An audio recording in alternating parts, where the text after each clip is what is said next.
Hi friends, நம்ம விஜய் மல்லி ஸ்டோரியில் வந்துட்டு போதுண்டா சாமி, இதுக்கு மேலே என்னதான் இருக்கு டார்ச்சர் பண்ணுறதுக்கு அப்படின்னு சொன்ன மாதிரி வந்து பார்த்தீங்கன்னா எபிசோட்லையும் சரி ப்ரோமோலையும் சரி ரொம்ப கொடுமைப்படுத்துகிற மாதிரி மல்லியை வந்து டார்ச்சர் பண்ணுற மாதிரி விஷயங்கள் எல்லாமே இருக்குது அப்படின்னே சொல்லலாம்.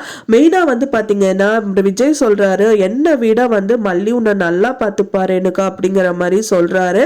அது மட்டும் இல்லாமல் அவங்க சாரி கட்டிட்டு வந்ததை ரசிக்கிறது மட்டும் இல்லாமல் வந்து அவரை புரிஞ்சுக்கிறத விட வந்து பார்த்தீங்கன்னா வெண்பா பாப்பா மல்லியை வந்து செமையா புரிஞ்சுக்கிறாங்க. மல்லி அண்ட் வெண்பா வந்து இருந்தாலே அவங்க லைஃப் சூப்பராக இருக்கும் அப்படின்னே சொல்லலாம். ஏன்னா வெண்பாக்காக மட்டும்தான் வந்து மல்லி அவங்க வீட்டுக்கு வந்திருந்தாங்க நடிக்கிறதுக்காக. பட் ஆனால் வந்து அவங்க லைஃப் பிடிச்சதுனால வந்து பார்த்தீங்கன்னா விஜயும் வந்து சைட் பை சைட் லவ் பண்ண ஆரம்பிக்கிறாங்க. விஜய் வந்து அதுக்கப்புறம் லவ் பண்ணல, நான் நீ வந்து வேலைக்காரி தான் அப்படிங்கிற மாதிரி அப்பவே ஒரு வார்த்தையை விடுறாரு. ஸோ அதுக்கப்புறமா வந்து மல்லியோட மனசை புரிஞ்சுட்டு அவரை ஏற்றுக்கிட்டாரு. அதுவும் வந்து பார்த்தீங்கன்னா அந்த வீட்டில் இருந்து அவங்க அக்கா விரட்டி விட்டதுனால வந்து விஜய் வந்துட்டு அந்த விஷயத்த வந்து ஏற்றுக்கிறாரு. ஸோ அதுக்கப்புறமா வந்து மல்லி அதுக்கப்புறம் நல்லா பார்த்துக்கிறாங்க அப்படிங்கறக்காக வந்துட்டு புரிஞ்சு நடந்துக்கிறாரு. ஆனால் இப்போ ரேணுகா வந்தவொடனே அப்படியே ட்விஸ்ட் ஆகிடுறாரு அப்படின்னே சொல்லலாம். ஏன்னா வந்து விஜய் மாறிட்டே தான் இருப்பார், ஆனால் அவர் வந்து கரெக்டாக ஒரு ஸ்டெபனாக நிற்க மாட்டார் அப்படிங்கிறது மட்டும் வந்து காமிச்சிட்டே இருக்காங்க. ஏன்னா ஃபர்ஸ்ட் ஒய்ஃப் வேற யாராவது அப்படின்னா கூட ஓகே வேணா, ஃபர்ஸ்ட் ஒய்ஃபை விட்டு கொடுக்கவும் முடியாது.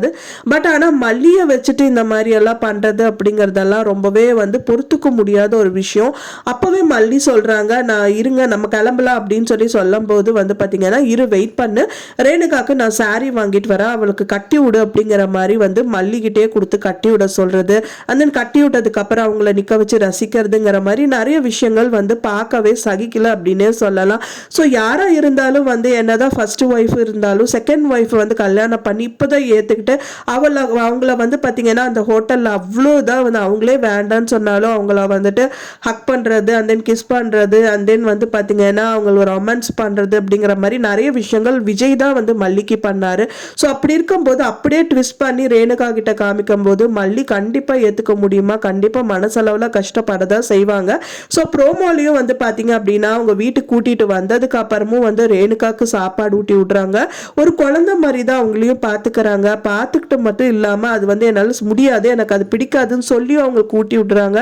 நல்லா இருக்கும்க்கா சாப்பிடுங்க அப்படின்னா மூஞ்சிலேயே வந்து துப்புறது அப்படிங்கிற மாதிரியெல்லாம் நிறைய விஷயங்கள் பண்ணுறாங்க. ஸோ அது பார்க்கவே முடியல. என்னதான் வந்து ஒரு குழந்தைத்தனமாக அவங்க வந்து பைத்தியம் பிடிச்ச நிலைமையிலேயே இருந்தாலும் ஸோ இந்த மாதிரி விஷயங்கள் அவங்க பண்ணணும் அப்படிங்கிறது வந்து கண்டிப்பாக சகிக்க முடியல. அது விஜயும் பார்க்குறாரு, அவருக்கும் மனசு கஷ்டமாக தான் இருக்கு.